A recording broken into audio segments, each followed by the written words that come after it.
Allah! Tam net olsun. 200. Önce şurada bırakın yansın. Görüyor musunuz? Güzelliğe bakın, aman ya Rabbi.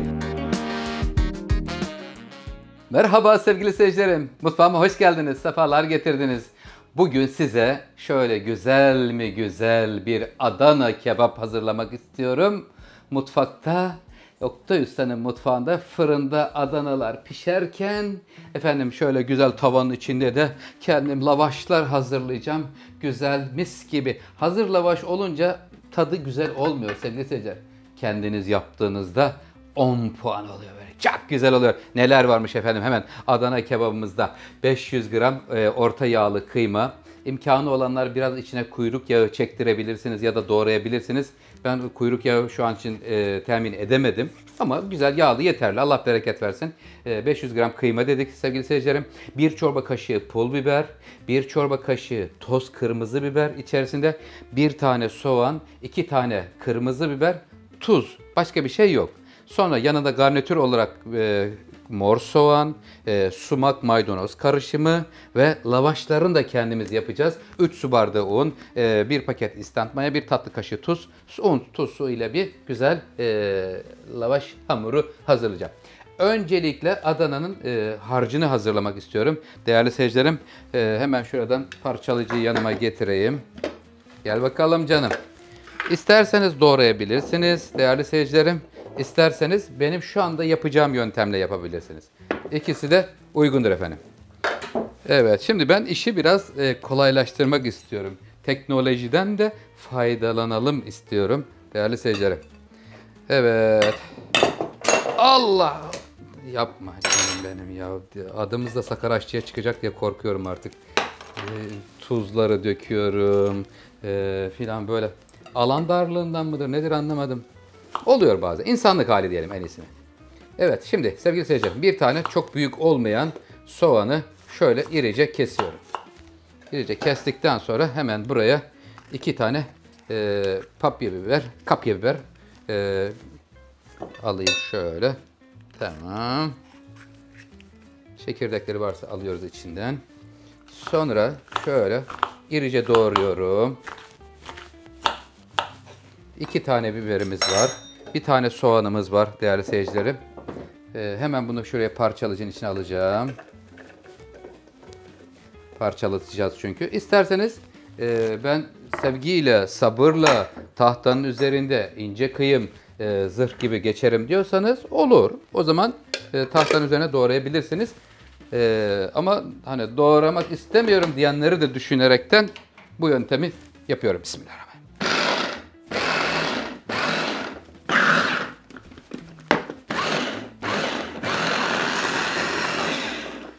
Kontrol edelim.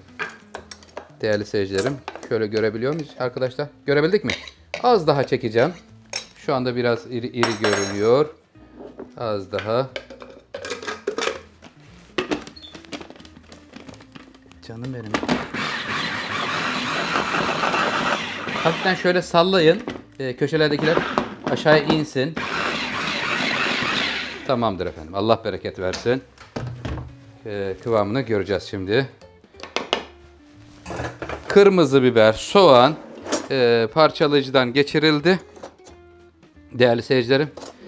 Sonra da kıymanın hemen üzerine alacağız. Geliyor efendim. Suyu ile birlikte. Buradaki lezzet suyu da israf olmasın. Görüyor musunuz? Heh. Aslında unuttum. Buraya siz sevgili seyircilerim içine pul biberini de atabilirsiniz çekerken. Pul biber de aynı zamanda yumuşamış olur. Onu unuttum atmaya buraya çekerken. Atarsanız iyi olur. Atmazsanız da problem yok. Evet, şimdi geliyoruz lezzetlendirme bölümüne. Buranın üzerinde 1 çorba kaşığı toz kırmızı biber.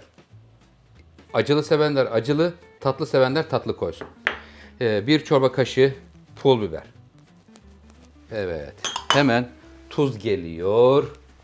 1 tatlı kaşığı tuz ekliyorum. Evet, şimdi sevgiyle yoğurma bölümüne geçiyoruz.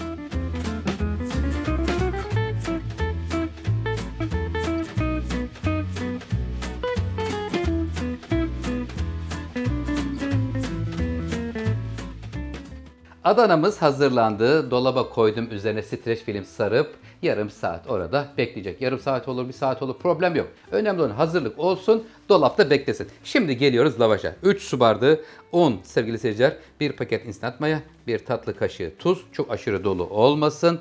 Hemen şöyle bir karıştırıyorum. Un, tuz, maya, su ile hazırlanıyor. Lavaşımız. Şimdi ölçülü su vereceğim ki tam net olsun. 200 mililitrelik bardak buradaki. Bismillahirrahmanirrahim. Ilık su. Sevgili seyirciler, mayalanmasını istiyorsak hızlı bir şekilde ılık su işimizi hızlandıracaktır. Önce bakın şuradan aldım ya hamuru. Hepsini hamurla unla karıştırmıyorum. Hepsini karıştırırsam şurası sertleşti bakın. Görüyor musunuz? Bu defa açması çok zor olur hamurun.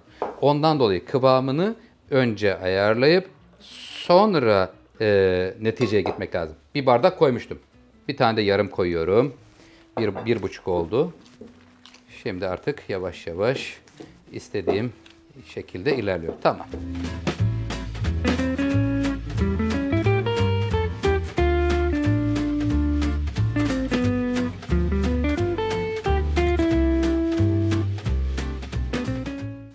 Ve şimdi bu hamuru hemen şuracıkta uyutmaya başlıyorum. Üzerine un serpiyorum, bez kapatıyorum. Sevgiyle burada mayalanırken toparlıyorum. Hemen soğanları doğruyorum. Sonra da Adanaları şişlere takıyorum.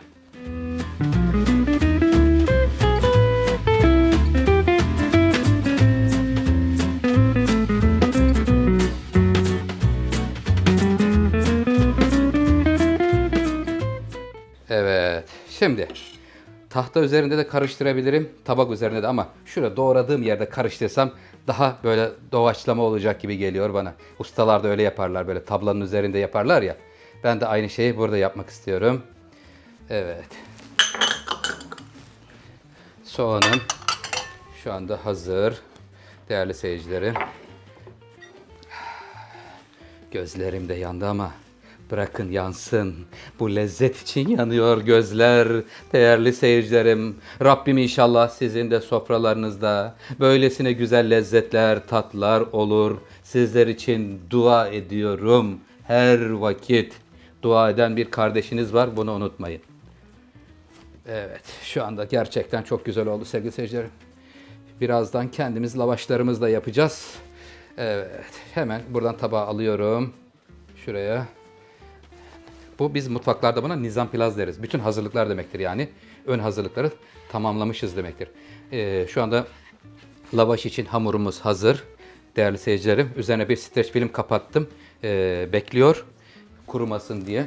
Şimdi şişleri hemen saplayacağız. Tezgahımı toparlıyorum. Fırına atarken şuradaki biberleri de şöyle ikiye keseceğim.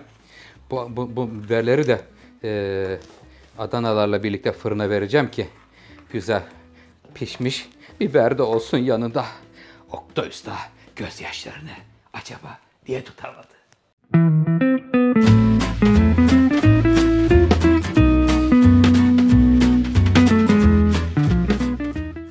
Adana kebabımızı dolaptan aldım. Üzerindeki streç filmini kaldırıyorum. Bakın burada hamurumuz da streç filmle birlikte bekliyor. Ürünlerin mutlaka üzeri kapalı olması gerekir değerli seyircilerim.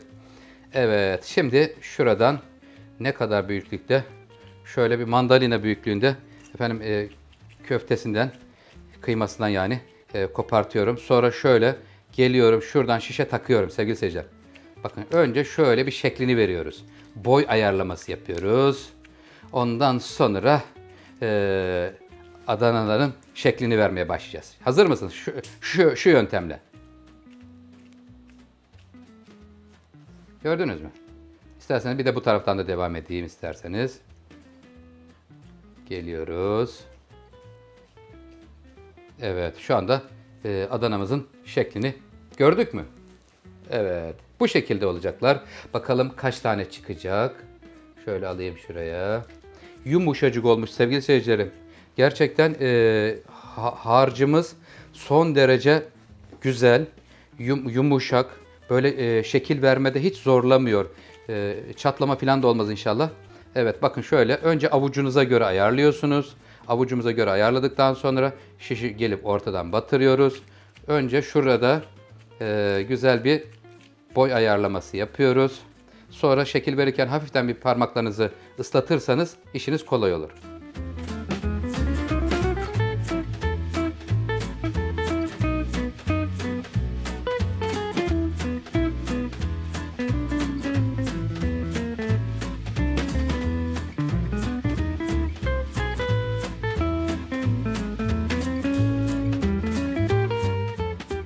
Sevgili seyircilerim, şu anda ev ortamında hazırlanmış olan Adana'dan toplamda 13 tane çıktı.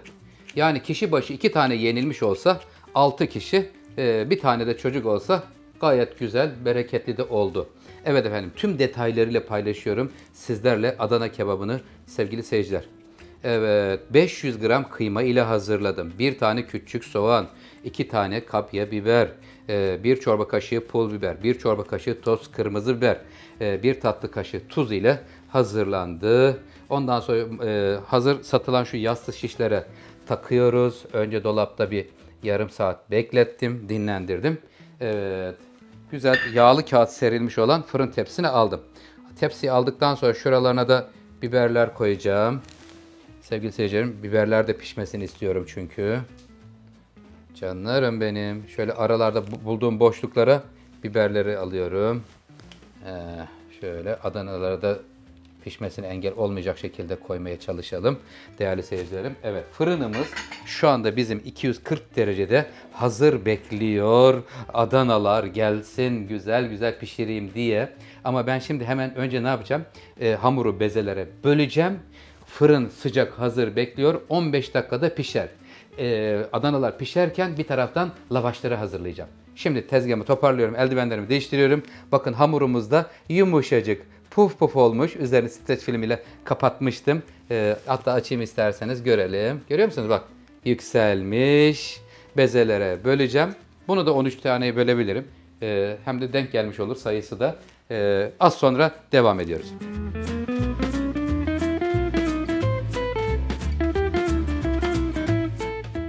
Evet efendim, şimdi hamurumuz mayalandı. Adana'da artık son finale doğru yaklaşmış bulunuyoruz sevgili seyircilerim. Şimdi 13 tane bölmeye çalışacağım buradan. 2, 3, 4, 5, 6, 7, 8, 9, 10, 11. 11 tane mi? Şuralardan biraz alırım diye düşünüyorum. Evet, alırım birazcık şuralardan. Toplamda hamuru da 13'e bölmüş olacağım. 13 tane. Çünkü Adana şişimiz var. 13 tane de hamur olacak ve Oktay Usta hemen şimdi yuvarladıktan sonra açmaya başladığım anda Adanaları fırına göndereceğim.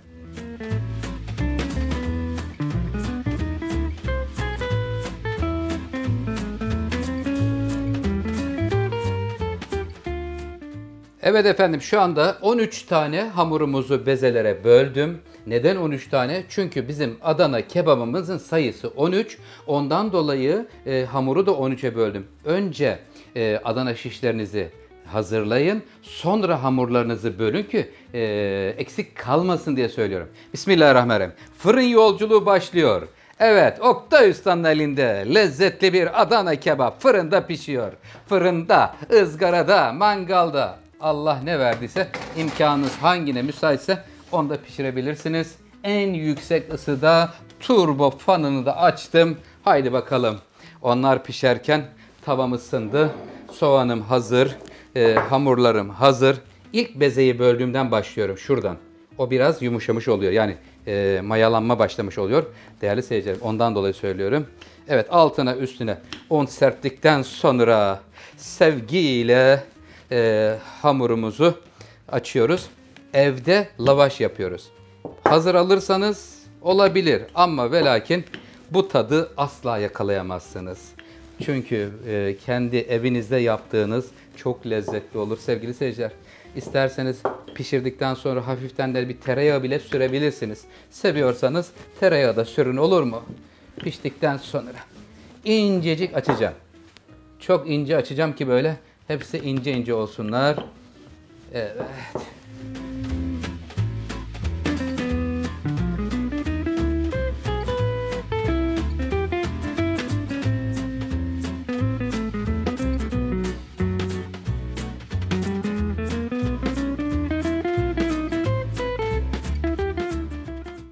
Güzel. Diyor ki bana diyor azıcık daha süre verir misin diyor. Tabii ki veririm. Hay hay. Verdiğim süre doluyor ama yalnız. Doldu. Hadi bakalım Bismillahirrahmanirrahim. Şöyle bir ucundan kaldırıyorum. Değerli seyircilerim. Görüyor musunuz? Güzelliğe bakın aman ya Rabbi. Hoppa. Alt üst iki tarafını bu şekilde pişireceğim. Yalnız benim bir bez hazırlamam gerekiyordu ki kurumasınlar bez arasına alabilmem için. Ben bir koşuyorum, bir bez alıp hemen geliyorum.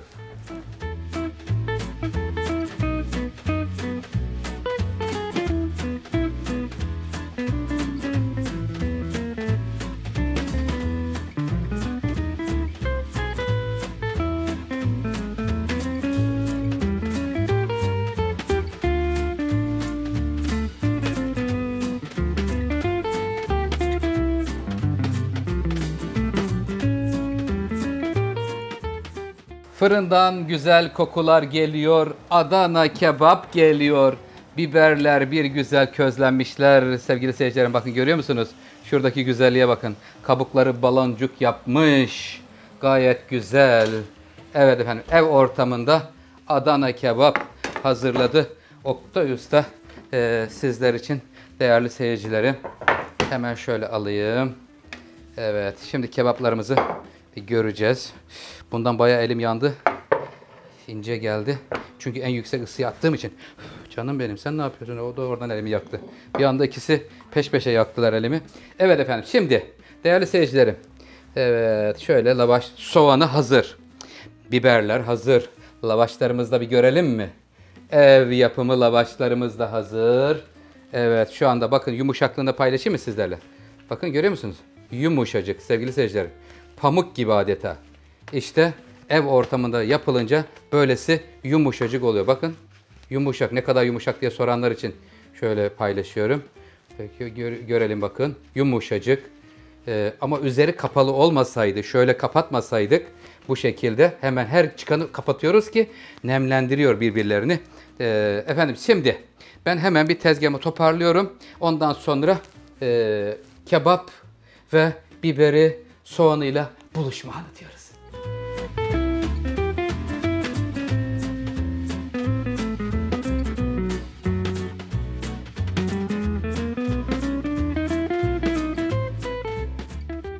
Adana kebabımız sevgili seyircilerim hazır. Şimdi servis vakti. Tüm hazırlıklarımız tamamlandıktan sonra efendim şimdi servis zamanına geçmiş bulunuyoruz. Önce zemine soğanını koydum. Soğanından sonra şuradan kabuğu soyulmuş yeşil biberden de koyacağım oraya. Yeşil biber, kırmızı biber hangisini seviyorsanız onunla birlikte servis edebilirsiniz.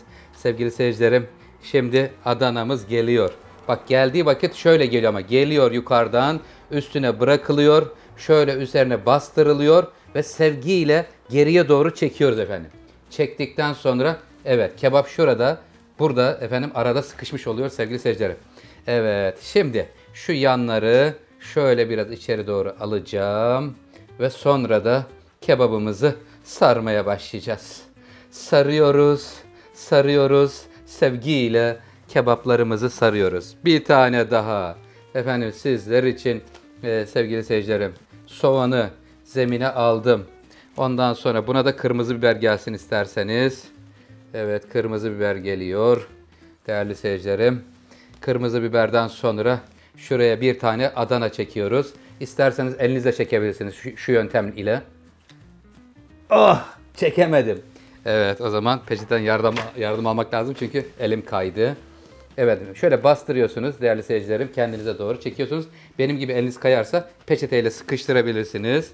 Ve içinde bir tane mi dürüm olmasını istiyorsunuz? 2 tane mi? Onu da tamamen serbestsiniz. Bir tanesini yanını kapattım. Bir tanesini de açık bıraktım. Şuradan biraz içi görünsün diye değerli seyircilerim. Evet efendim. Şimdi Oktay Usta Adana kebaplarını bu şekilde hepsini sarıyor, servis ediyor. Final bölümüne doğru geliyoruz efendim.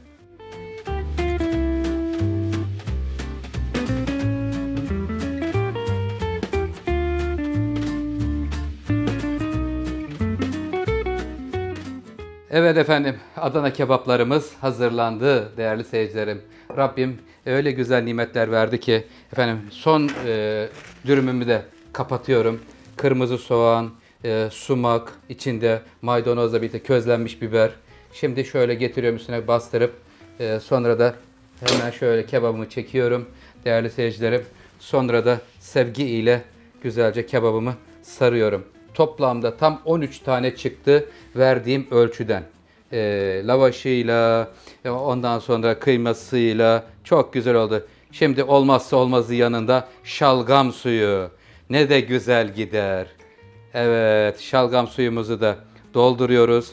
Değerli seyircilerim, kanalıma abone olup efendim beğeni butonuna basıp dostlarınızla, sevdiklerinizle paylaşırsanız çok ama çok sevinirim. Çünkü bu lezzetler herkesin sofrasında, damağında olmasını istiyorum. Allah evinize bolluk, bereket, huzur versin. Allah emanet olun. Kalın sağlıcakla. Hoşça kalın efendim.